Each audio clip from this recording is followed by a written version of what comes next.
Chicago, Illinois, the man the Washington Post called credit card declined, subscription canceled. Please, put your hands together for Ross Child!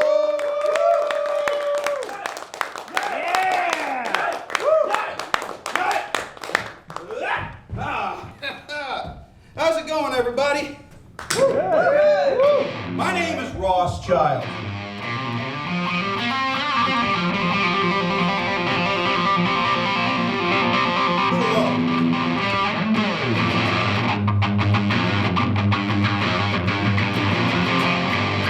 There's a man from the swamps of Tallahassee. Don't care much for convention. He gonna be what he wants to be. Who's this man? And no one and everyone has seen. Who's this man? I know it can only be. Who runs naked through a dairy farm? Florida man, who never fears any bodily harm. Florida man, who's made love to a dozen trees, throws tennis balls that are full of bees, who tries to bite every cop he sees. Florida man, he lives in a van. He's Florida man, he has sex with a can. He's Florida man, who robbed a bank with a rubber duck. Florida man, never gave a flip or gave up. Florida man, who can steal a truck without making a sound, made a tarp into an evening gown. Grandma makes the best meth in town. Florida man, he lives in a van. He's Florida man, votes Republican. He's Florida man.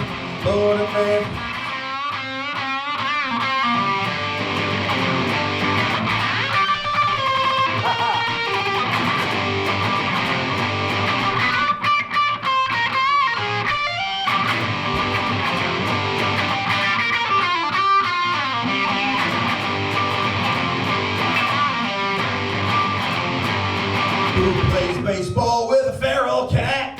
Florida man, tried to stab his balls with a sewer rat. Florida man, who snorts drink and screams in the street, whose favorite food is human meat, who gave Marco Rubio a Senate seat. Florida man, he lives in a van. He's Florida man, flashing the panties. Florida man, flashing the judge, flashing the jury, flashing the bailiff, flashing his attorney, flashing everyone that he can. 'Cause he's Florida man.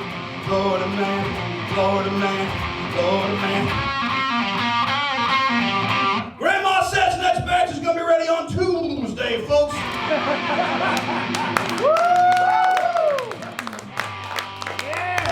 Welcome to the show. My name is Ross Child. This is Pears. And not only is this my first Minnesota Fringe show, this is my first Fringe show ever. All right. Welcome.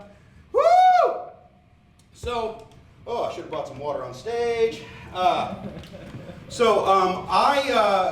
A recent change happened in my life, a big one. I became a dad. I'm a parent. And it should be apparent. And one of the things I've discovered about being a father is that if you take your eyes off of your child, my daughter's name is Eloise, we call her Ellie for short. And if I take my eye off of Ellie for even a split second, she beelines for the most dangerous thing in the room. Like, if we were somehow backpacking through the Ukraine, she would somehow find her way to Reactor 4 of Chernobyl. She'd find her way in there. So there was this one incident at the Houston Zoo where she was very young, where I took my eye off her for a second to go into her diaper bag to find a bottle of water. It's Houston, it's hot, she needs to drink water. I look up and she's trying to climb into the Lions exhibit because she wants to play with the kids. So I grab her, I take her back. She starts crying, and I have to explain to her the most important word in the English language. Safety! How you doing there, folks? My name is Hard Hat Harry, and I'm here to discuss with you the safeties of life. Let's say, if you're anything like me, you really enjoy your time off. When you're not pulling hard labor. And you actually get to sleep in a bit and, come to do nice things like this. But all of a sudden, what happens to me is probably what happens to all of you is you get a call from your supervisor saying, hey, Charlie didn't show up. We need you to come in and work, all right? I know it's your day off. My bad. Just bring in Charlie, all right? So every time I think to myself, might as well do it. The company needs me. I think to myself, hold on, Hard Hat Harry. Stop. Slow down, all right? You value your time off, okay? It's not the company's fault that it's not your fault that the company's so understaffed. That's their fault, all right? Do not let anyone or anything damage your peace, especially without your consent. So if anybody ever tries to take away your time and your day off, you just tell them, stop, slow down, take care of yourself. Yeah. So yes, I bet you, I know what you're thinking. Man, that Rothschilds, I'll bet he has parents. Yes. And, becoming a parent, you think about the kind of kid you were. Like, for example, how many people here took road trips as a kid? Right. As a kid, and how many people have taken them as adults? They're very different, right? Especially if you're the one driving. If you're a kid, it's just good tunes, good snacks, and I gotta go to the bathroom. But when you're an adult, it's logistics, it's planning, we have to leave, if we want to get here at this time, we have to leave here at this time, all right? And if we leave here at this time, no bathroom breaks, okay? That's why I put the bucket in the car. But my point is, it's a lot, okay, so one thing I've learned recently that is very different as an adult versus as a kid is also pet ownership. Who here has a pet? You, sorry, remind me your name? Kale. Kale, I take it back, I never got your name. That's what kind of pet do you have? 2 cats and a dog. 2 cats and a dog, which one did you get first? We got the cats before we got the dog. And one of the cats still hasn't forgiven us. Oh, I get that. So, let's just focus on one pet. Just pick one. The dog. The dog. Okay, what's his name? Her name. His name. Her name. His name. Their Ford. name. Ford? Ford. Like the car? Stanford. Stanford, right. Gravity Falls. Maybe the nipple around the cats, actually. Yeah. That's awesome! Oh, that is so cool. So what kind of dog is Ford? Corgi. Oh, that's so cute. I love corgis. My friend, he had a corgi growing up, and he was an asshole. He was still cute, but the corgi was a dick. Does Ford, does he have any kind of, weird quirks or anything? He's made of springs. He's made of springs, so he's a jumper. Oh, yes. All right. Yeah, I don't have a dog, but I do have. But my fiance and I'm getting married on August 27th. My fiance and I. Thank you. See, Laura, they're rooting for us. But my fiance and I, back in October of 2021, we moved in together in April of 2021, and in October of 2021, we got a cat. Cat's name is Queenie, and she is a sweetheart. She loves to snuggle when she wants, and her favorite thing to do in the mornings at around 5 o'clock in the morning is remind us to feed her by getting on top of us and going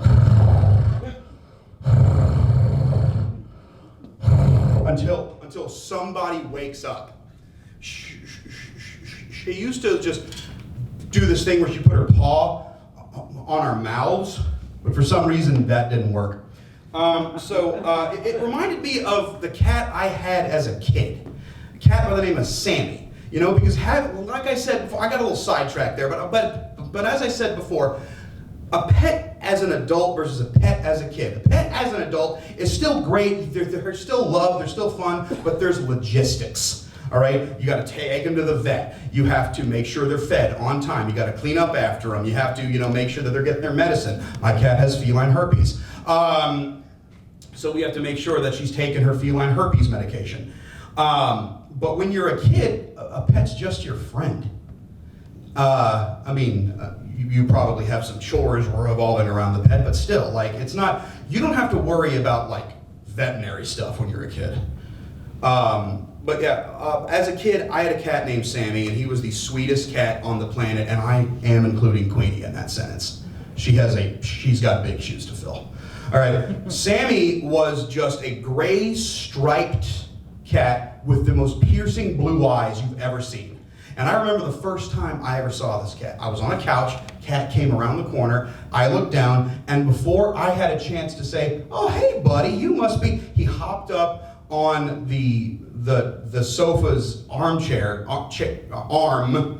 and if this is his head, he rubbed his face on my face.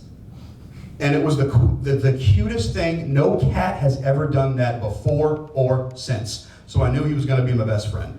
So this is a song I wrote about my best friend. Hell yeah. That was a long walk.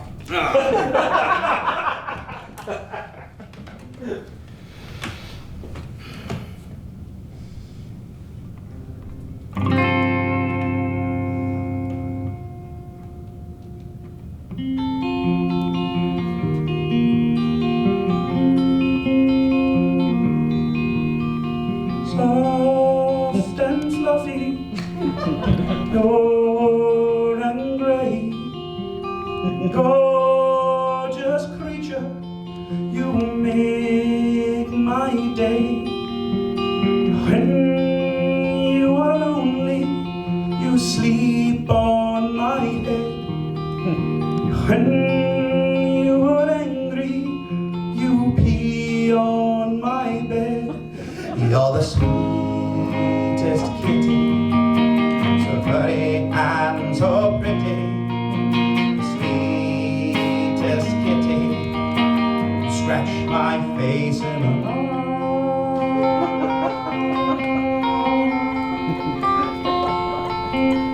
when the doorbell rings, you get real spooked. Every morning I step in your puke. I see a bug, you see a snack, you see an angle, you think attack. You're the sweetest kitty, so furry and so pretty. The sweetest kitty, scratch my face in a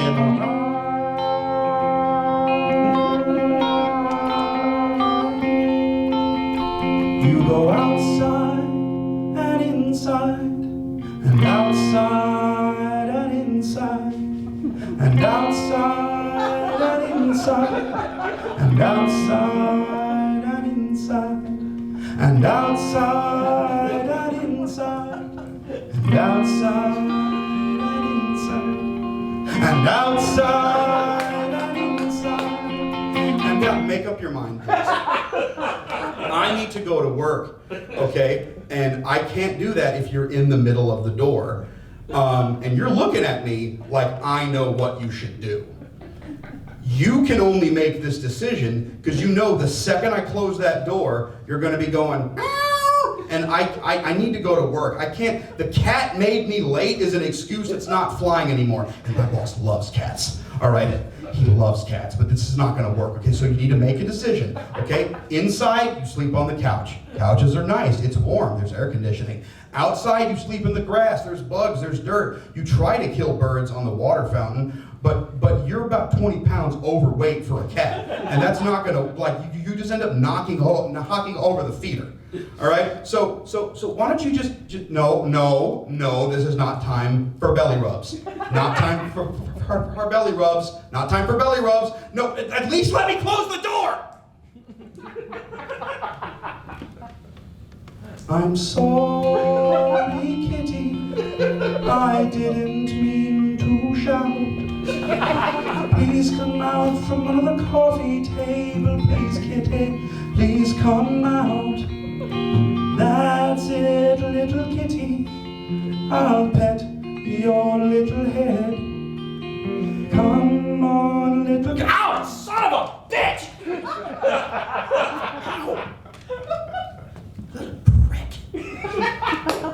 You're the sweetest kitty, so furry and so pretty. The sweetest kitty, scratch my face in the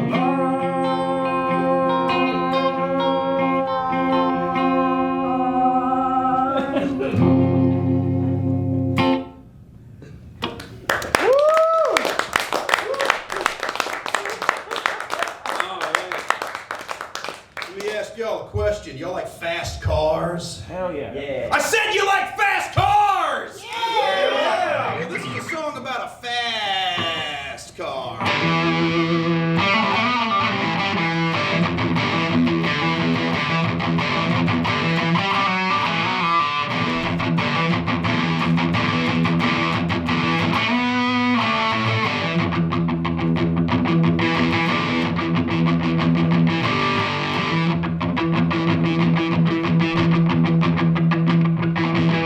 Sleek, sexy, low clearance, tornado, red tree. 650 horsepower, 7,000 RPM. 500 pounds of torque, enough to feel alive. None of this describes the car that I drive. I grew up with a stutter. It's a speech impediment that's it's pretty debilitating. It's very noticeable, and well, it hasn't been the best. I can go any place in my Nissan Altima. It's the bike, I'll win the race in my Nissan Altima. I'll make an offer you can't refuse in my Nissan Altima. You know I bought it slightly used, my Nissan Altima. Nissan Altima! So, speaking with a stutter, it requires a lot of forethought and a lot of practice.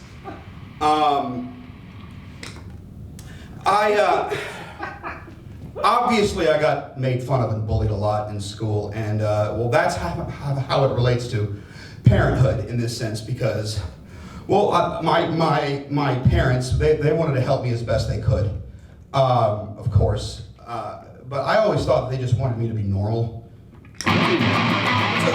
Four-cylinder, fuel-sipping product of Japan, a relatively cheap, low-mileage four-door sedan. Oh yeah, you know this vehicle has taken me far.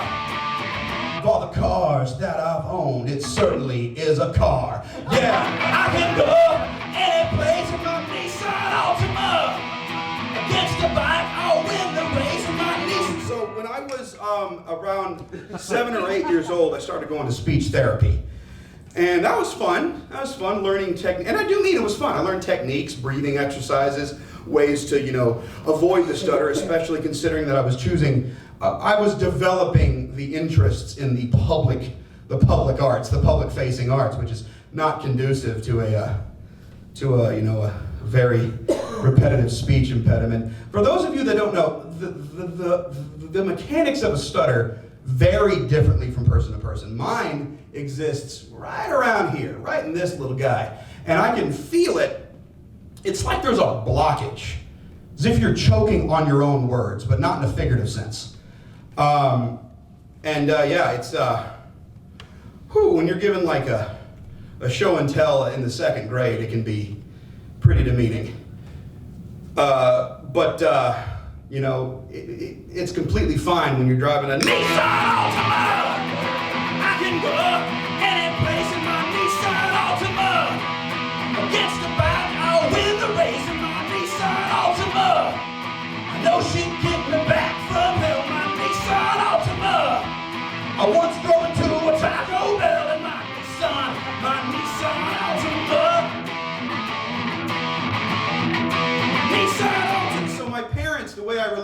to them is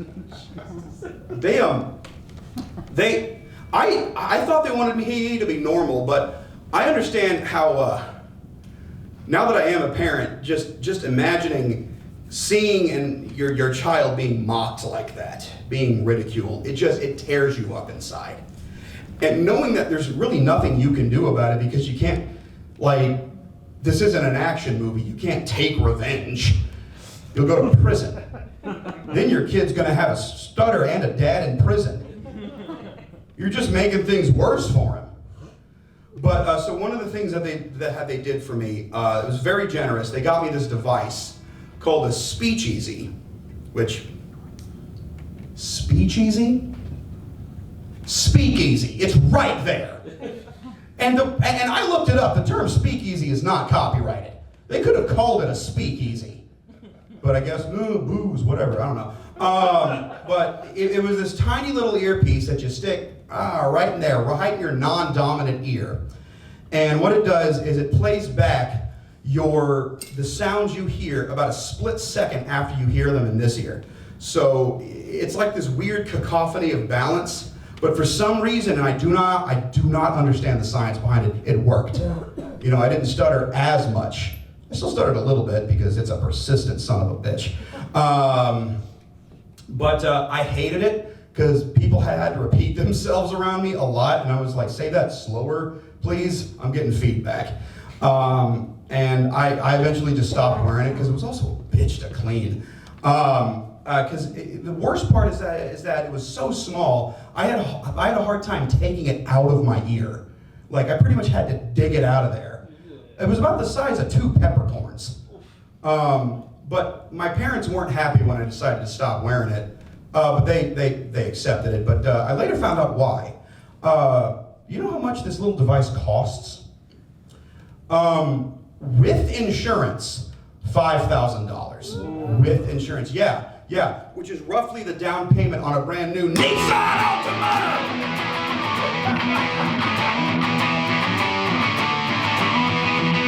Now the thing I said earlier about the Taco Bell, that wasn't a joke. Oh yeah, it happened in Chicago on California at Irving Park.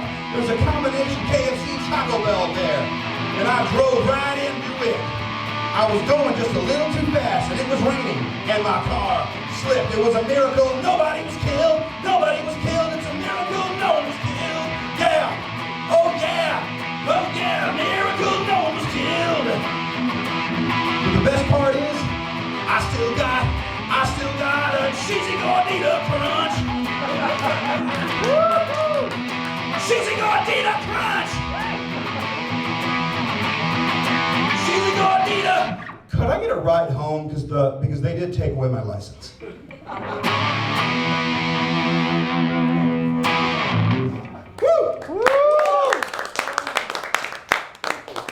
That one was written specifically for this show. All right. So, in the world of the arts, one of the things I have a big problem with is taking compliments. But I've been working on it. Okay, buddy. You got your show tonight. You're going to do great. And then you're going to be done, and people are going to do what? They're going to pay you compliments. They're going to say, good job. Good job. That was such an amazing show. And what are we going to say? What are we going to say after? I'll tell you what we're not going to say. We're not going to say what old Ross would say, which is, oh, no, I mean, yeah, it was fine. But I kind of messed up in the second act. And, you know, I forgot my lines on page 3. And you know what? You're kind of an idiot for not seeing that. And I reject your compliment. And I reject you as a person. We're not going to do that. Tell you what we are going to do.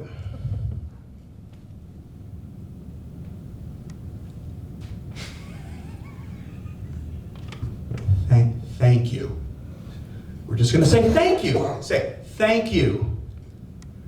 Okay, that felt insincere. Let's try this again. Thank you. No. That felt forced. Like I feel like I guess good progress, but I feel like we're moving in a right direction, but like not far enough. All right, so let's try. Oh, good job. I love your show. Thanks.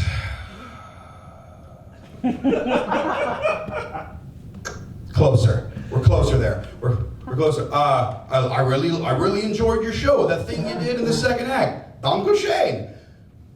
No. You don't speak German. And if they don't speak German, they're going to feel insulted, because then they're going to feel dumb, because it's like, oh, I don't speak German. He's speaking German? What is this? Is this some guy like some German guy? I know German people. Who the fuck do you think you are? No. Or if they do speak German, then they're going to start speaking more German to you, and then the cat's out of the bag. And you don't want that, do you, bud? Do you? No. Calm down. Great job on your show. Thank you so much. What was your favorite part? Oh my God, I wasn't planned for this. They might ask follow-up questions. All right, so here's an idea. We're gonna go with the natural approach. All right, we're gonna peacock it. Nothing wrong with peacocking. What are they gonna say? Great job. And what are you gonna say?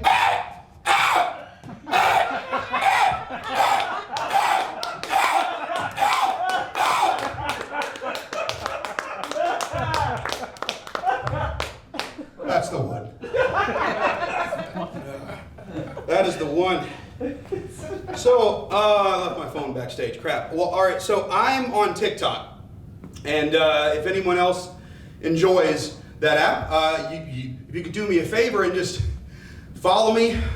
It is at Crabman732, same as my Instagram, and kind of blew up on there during the pandemic. Didn't expect to. Comes with its own set of challenges, but I get the question a lot, why is my name on TikTok Crabman? So it's because in 2008, I wrote a song, 2018, I wrote a song called Crabman. And it goes like this.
They say crabs are just undersea hard hats. Hello, folks, I'm back for you. In case you needed a reminder, I'm old hard hat Harry with some more pearls of wisdom. Let's say you've been drinking at a bar, putting away some tupples, know what I mean? All right, some Leinenkugels, my personal favorite. Woo. But all of a sudden you're feeling a little loosey-goosey and a little lonely. So what do? You pull out your phone and you think about sending an ex to that toxic ex of yours. Hey, stop! Slow down. The two of yous broke up for a reason. All right? You don't want to go hashing off an old chestnut. You don't need it. You don't need that in your life. Okay? One night of mediocre passion is not worth a month and a half of regret. Trust me. What you ought to do is pay your tab, get yourself a cab or one of them Ubers, and take yourself back to your apartment, assuming you got a bathtub in there. Draw yourself a nice warm bath, put some rose petals from your neighbor's garden in there. He's not gonna miss them, all right? And take that bath bomb, the one you've been saving, the one you know your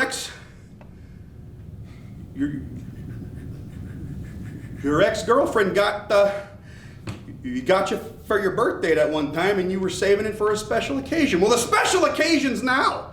All right? Put it in there, get those bubbles going, put on a little music, like some Enya. Sail away, sail away, sail away. Good stuff. All right? And dip your body into the nice warm water and just feel your troubles melt away. All right? There. You just took yourself on a date. That's called self-care, folks. So the next time you think about hitting up your ex because you're feeling lonely, stop, slow down, and take care of yourself.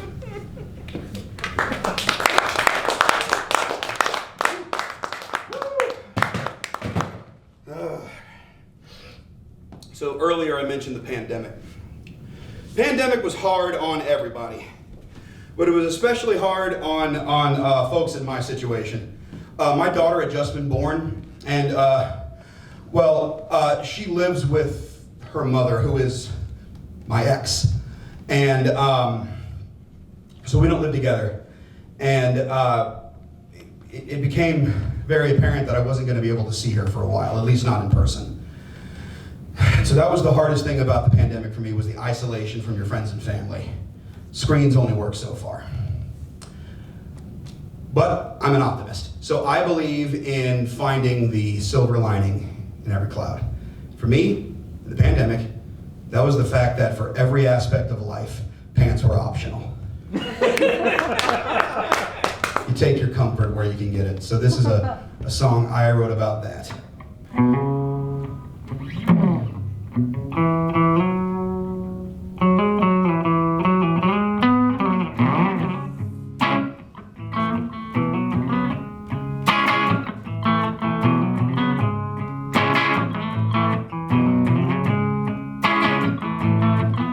I just got home and I've had a long day.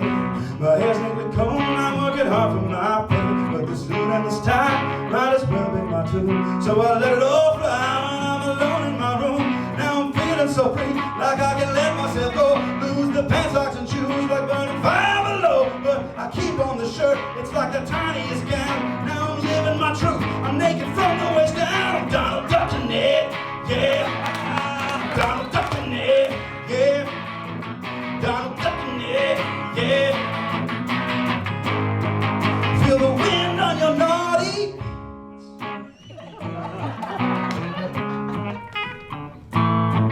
Oh, but I hear a sound, my baby's at the front door. Forgot she was coming round, I'll be discovered for sure. What will she do when she knows? Explaining this will be tough. Cause I like my torso close, my bottom half in the buff. So I try to hide, but then I trip and I fall. Yeah, my flim-flam is out, and she sees me in the hall. She gets that look in her eye, I don't know what she will do. But then she drops trowel, now she's doing it too. She's Donald Ducking it, yeah.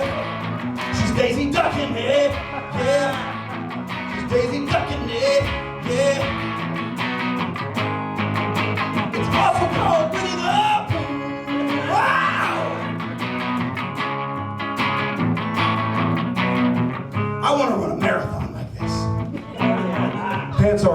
my sack feels attacked. Time to get this muffin out of the oven. You know, sitting pantsless on a metal chair lowers your overall body temperature. I'm from the Disney Corporation, this is a cease and desist letter.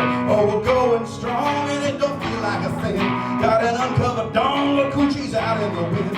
Keep the thermostat up, don't mind the sweat on these gams. Only on shirts and tops, cause we burned all our pants. Now we're spreading the news, this is the best way to be. Lose the pants, socks, and shoes. Lord, and start to live free. Let your booty hairs breathe, let your bottom half go. Cause when it's business up top, the party is down below. We're Donald ducking it, yeah. We're Donald ducking it, yeah. We're Donald ducking it, yeah. Oh, your undercarriage needs Donald ducking it, yeah.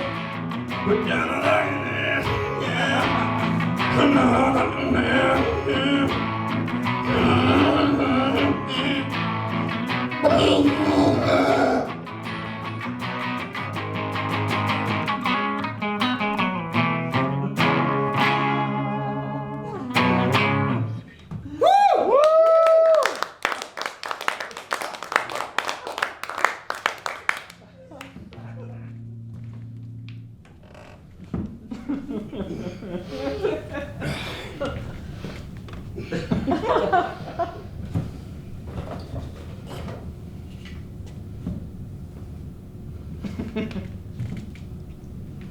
Folks,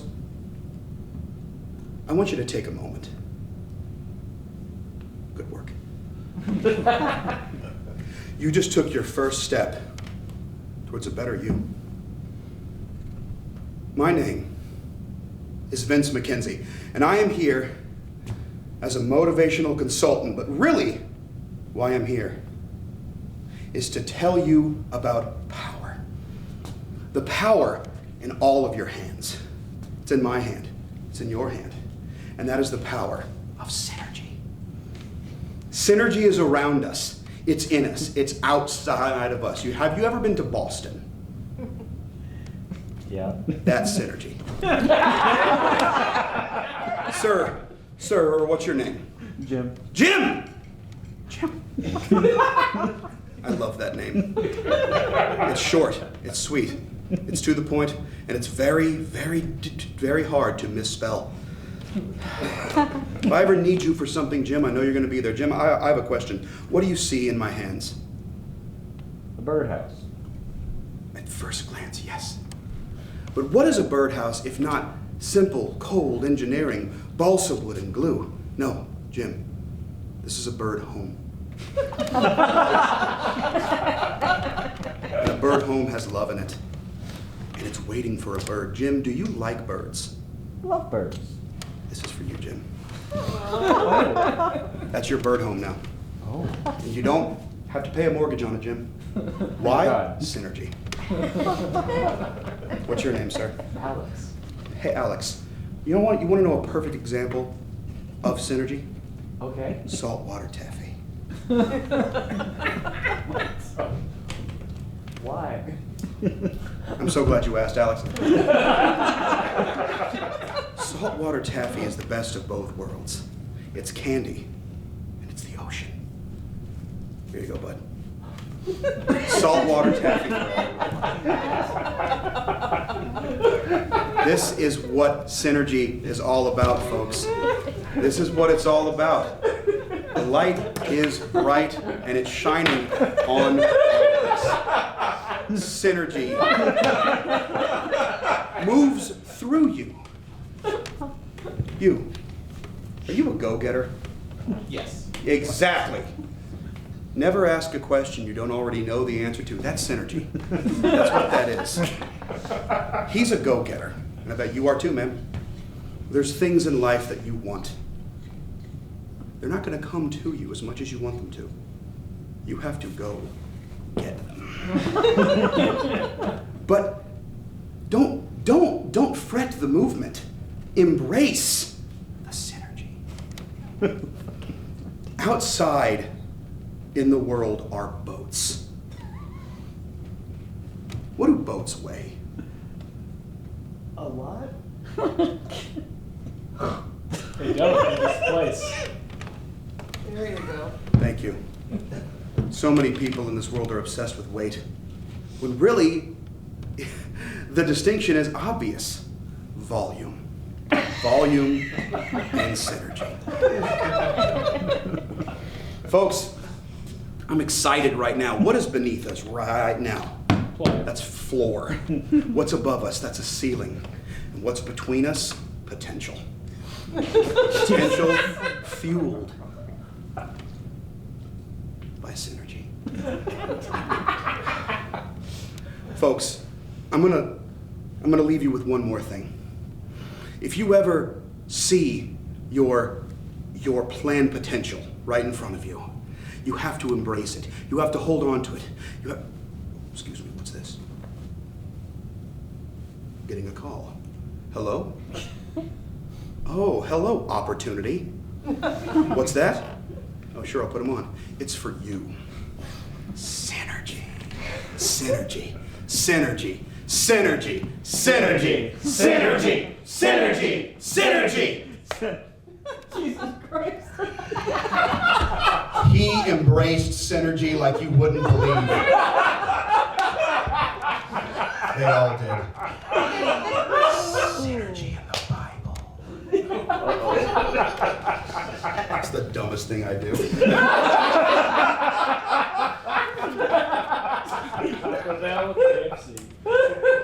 Oh, it's dumber than that. Oh my God.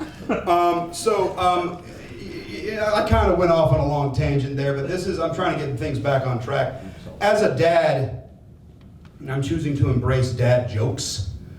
And so here's that.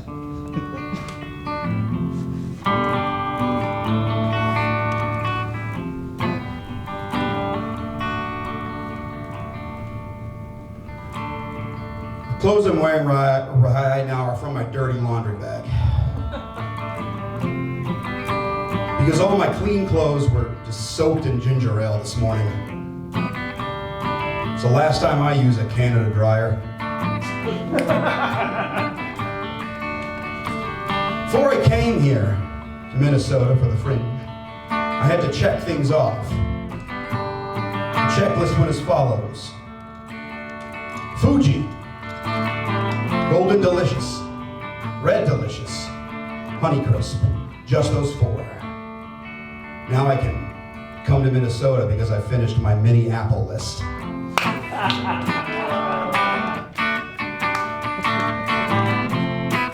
I'm a huge fan of Indian food. Who likes Indian food? There's a restaurant in Chicago that I love a lot called Garib Nawaz. And the last time my fiance and I went, it was great, but they ran out of bread. It didn't really bother me much because frankly it was a non-issue.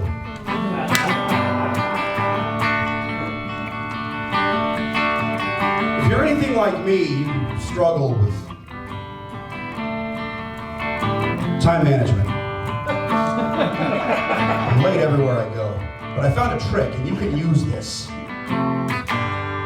You ever find yourself running late anywhere? Take a second to cover yourself in an entire jar of name brand peanut butter.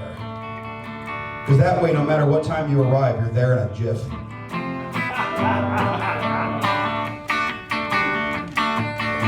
When Orlando Bloom played Legolas, he took a big sigh of relief. Because for the longest time, he had an addiction to collectible plastic interlocking bricks. He was very glad now because of these paychecks he would no longer be Legolas.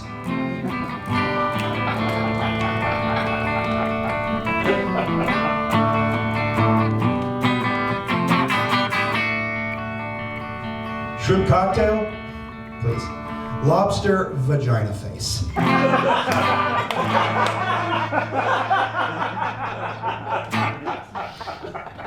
All right.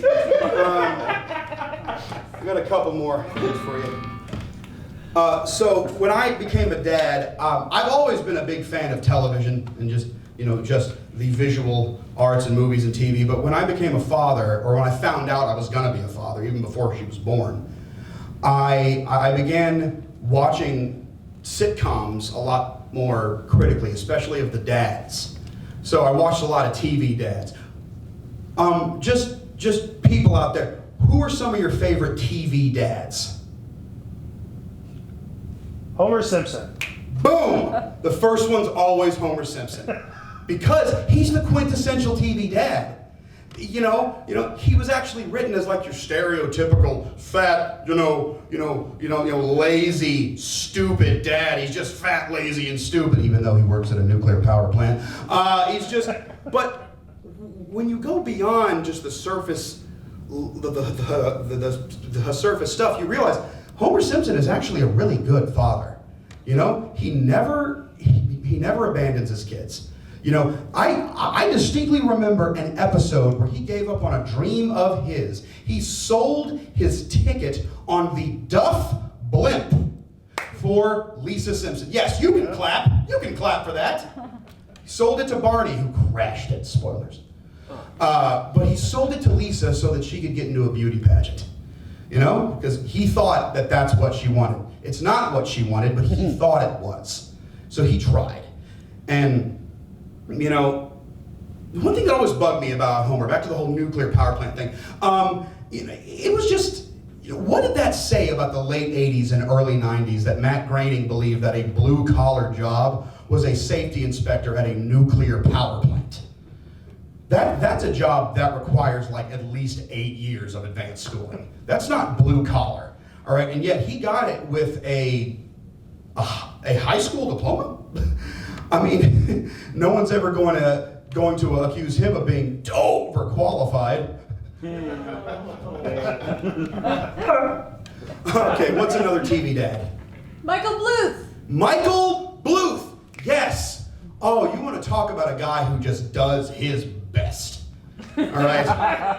He does his best, and he doesn't let the bad stuff get him down. Even when George Michael would clearly rather spend time with his cousin or with some other lady of the evening, but Michael never let it bother him because he understood one thing.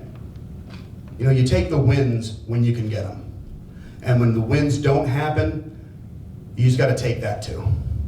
Because wins aren't always going to happen.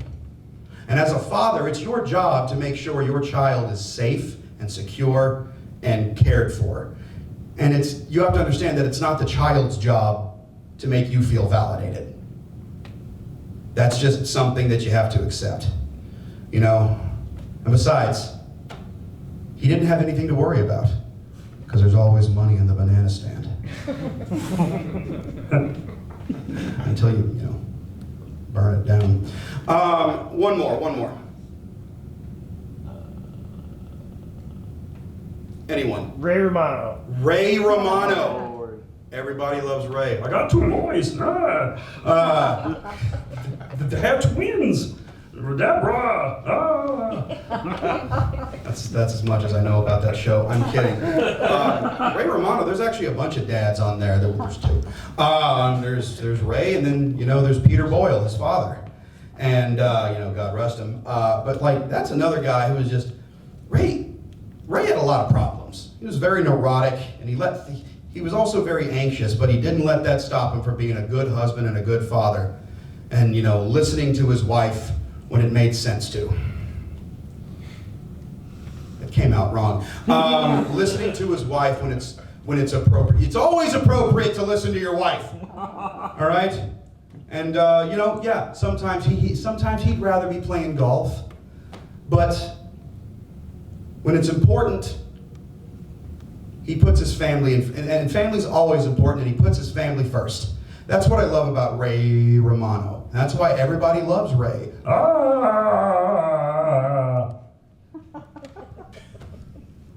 That landed like a blimp. You know what? I'm just going to go get to my personal favorite TV dad who doesn't get talked about enough.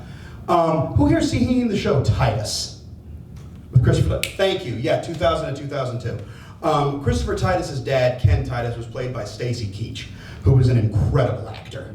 He's not. People don't talk about Stacy Keach enough, but Stacy Keach, Ken Titus, he clearly played the sort of tough love kind of You'll thank me when you're older type dad. Which those kind of dads, they get a bad rep for good reason, because that's terrifying. Oh, Dad, why'd you replace the Lucky Charms with spiders? You'll thank me when you're older. Why am I in the woods with a blindfold and a Bowie knife? You'll thank me when you're older. Why did you actively campaign for Ron DeSantis? Don't ask questions you don't want the answer to.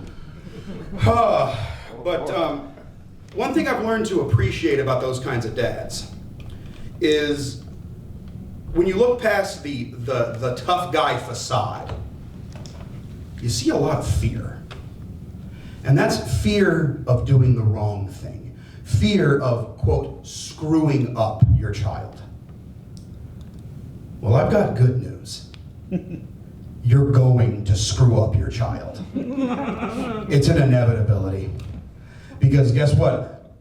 One thing I've learned in all of my research the past couple of years is that not only do I not know what I'm talking about, nobody knows what they're talking about. Folks, if there was a formula for being a parent, there'd be one book on parenting.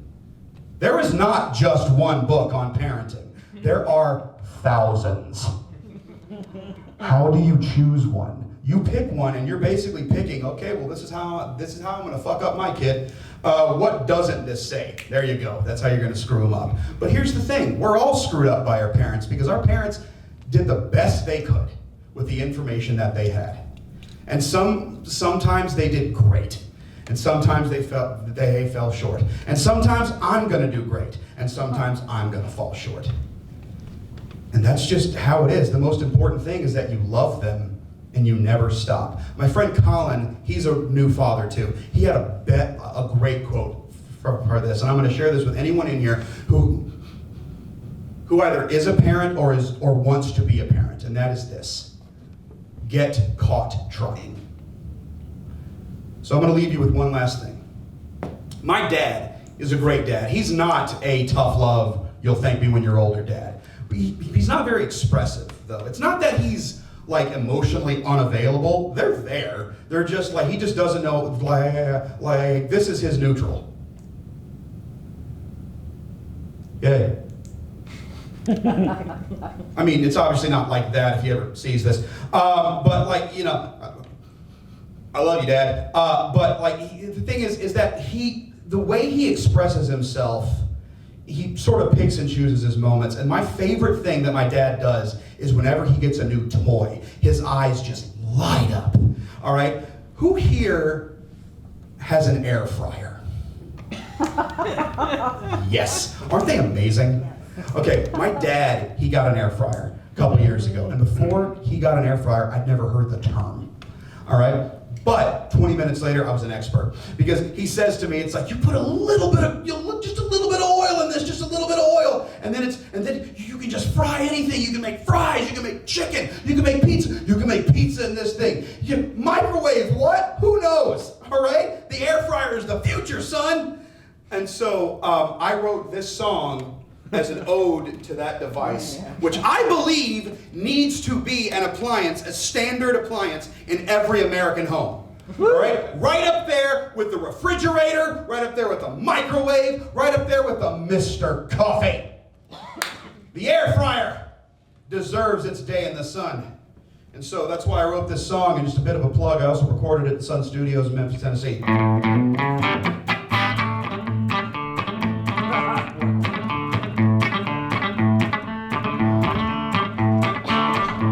Let me tell you about the air fryer, it's a great new way to cook. Open the box, put it on your counter, ignore the instructions. The air fryer don't use grease or fat, you'll jump right out of your seat. Cause the air fryer's the very best way for cooking the wealthy elite. Simpler than a microwave, perfect for cooking a snack. Or the CEO leaves taxpayer dollars on a damn stock buyback.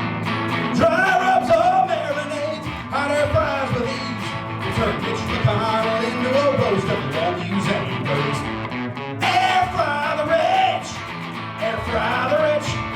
Billionaire barbecue sounds good to me. How about you?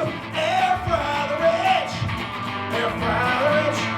Zuckerberg's kidneys stuffed with cheddar cheese. Old Rupert Murdoch, he's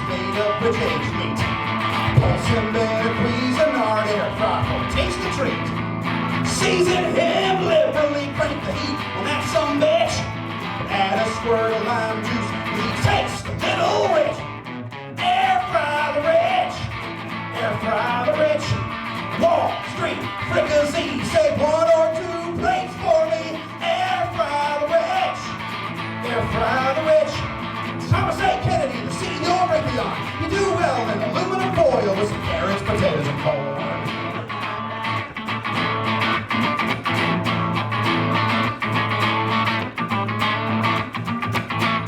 Here's a fella, Elon Musk, right inside a big corn husk. How about the Brothers Coke, marinated in liquid smoke? The entire Walton family, 15 minutes, extra crispy. Bloomberg, Bezos, Trump, Commandant, cooked in a fryer from Amazon. Don't be sad about billionaires dying, you're already hungry. Let's get frying, air fry the rich, air fry the rich. Gather up the blood that's blue, put it in a pot and make fondue. Air fry the rich, air fry the rich. Freddie Smith from FedEx, he's got a full rack of ribs.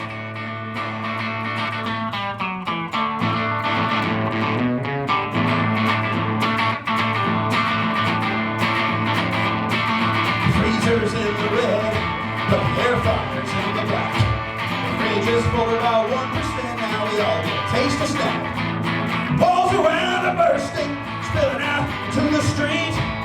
Kitchen's working overtime, it'll be all you can eat. Air fry the rich, air fry the rich. So much food, we're gonna share it. Also eat their kids so they can inherit. Air fry the rich, air fry the rich. Just remember, clean after every use.